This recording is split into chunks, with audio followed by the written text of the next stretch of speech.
Bugun sizlarni mana shunday o'zdan chiqqan atirgulli fasonimizni modellashtirish o'rganamiz. Qani, ketdik. Bizga o'zdan chiqqan atirgulli fasonimizni tayyorlashimiz uchun ayollar to'g'ri bichimdagi asos andozamizni yaxlitib kerak bo'ladi. Buning uchun bizga biridan asos andozamizni kesib olamiz.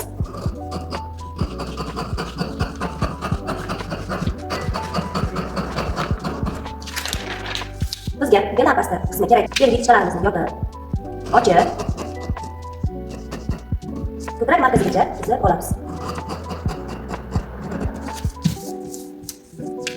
Va ko'krak yutishkamizni esa yopib olamiz. Ko'krakimizni markazigacha olib borib to'xtatamiz. Ko'krak markaziga olib kelib 1 millimetrga yetkazmasdan to'xtatib yuboramiz.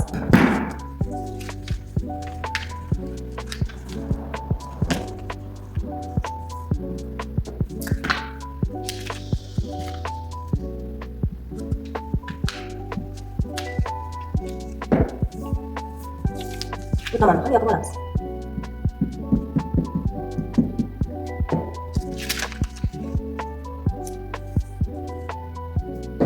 Bizga mana bu boshqa qismlar kerak emas, kesib olib tashlaymiz.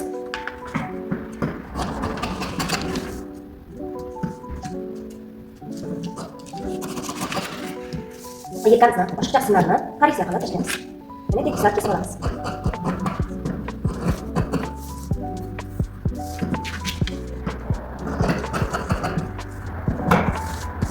Mana shu yelkamizni chap qismidan 6 cm pastga shu koketkamiz uchun chiziq tortib olamiz.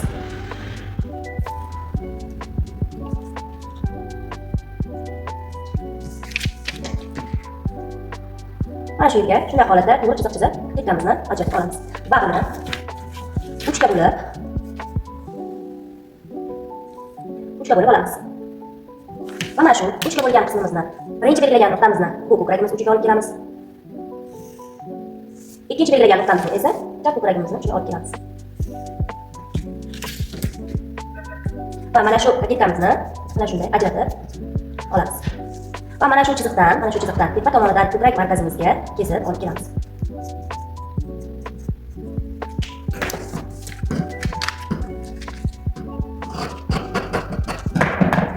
Bu koketkamizni olib qo'yamiz.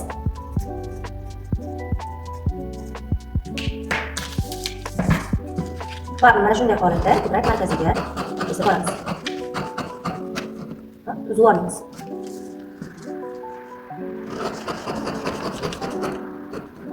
Bunisini ham mana shunday holatda uzib olamiz. Endi esa belgi ichkalarimizni yopib olamiz.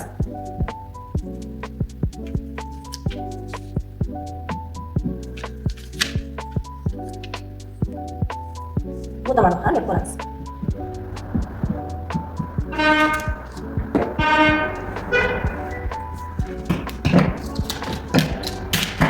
Endi esa mana shu ochilgan yetishkalarimizni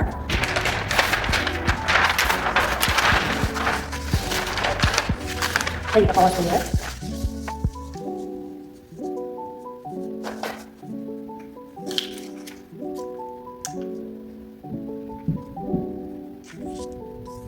mana shunday holatda yopishtirib olamiz.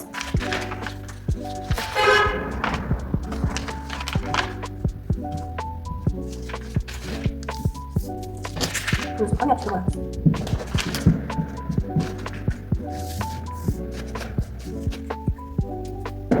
Mana yopishtirib oldik.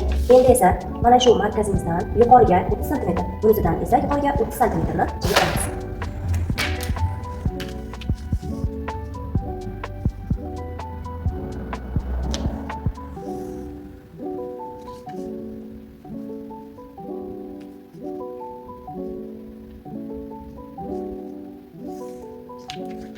Var yerine yapmalıyız. Yerimiz peki bo'lgan bo'lsa, buni ham xuddi shuncha qilish kerak.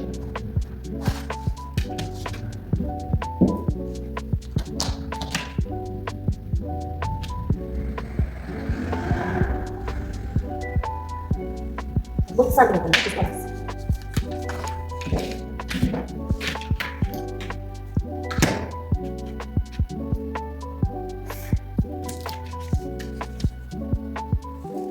Bu tomonni ham tashlab olamiz. Va mana shu bo'yicha alanni kesib chiqamiz. Bizga bu joy kerak emas.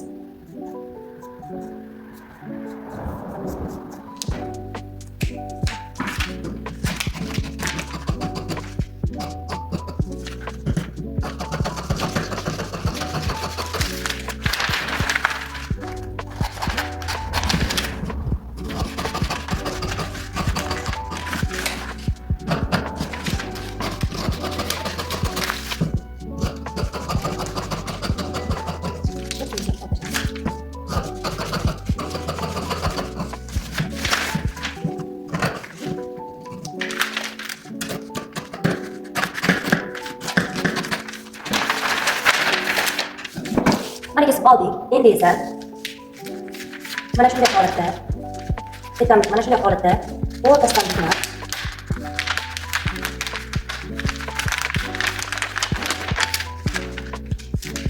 O'rtasidan bitmas.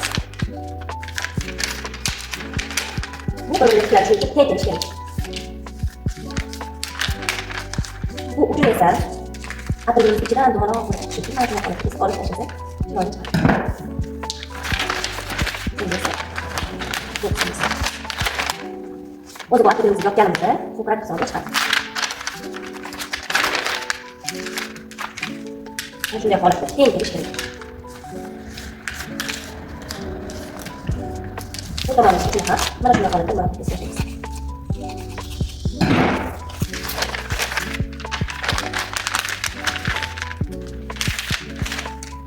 Endi esa atirimizni olib kelamiz.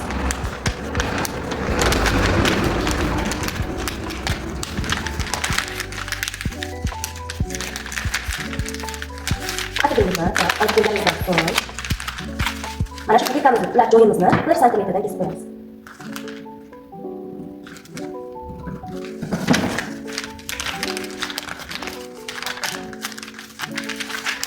Ko'zni ham xuddi mana shunday holatda o'rab qo'yamiz.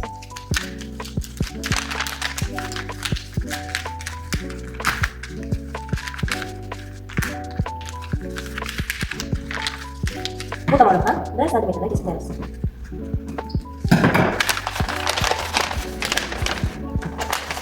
O'zi ko'krak markazida ko'krak haqqa chiqib keldi. Endi esa ko'krakamizni ulab qo'yamiz. Mana shunday holatda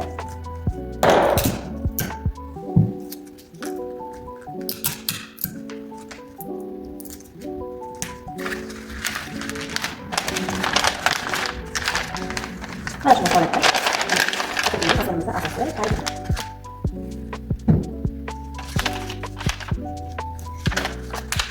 Mana asosimizni matoyimizga joylashtirib, 1 santimetrdan cho'qqalarni tashlab chizib tayyorlab oldik. Matoga asosimizni joylashtirishimiz uchun bizga nima kerak bo'ladi? Bizga dalivon nastichkamiz kerak bo'ladi. Har doim mana shu asosimizga dalivon nastichkamizni qo'yishimiz kerak. Bu matoni bo'yiga qarab to'g'ri joylashishi kerak. Agar asosimiz matoda to'g'ri dalivon bo'yicha joylashmasa, ko'ylagimiz, libosimiz buriladigan bo'lib qoladi, noto'g'ri chiqadi.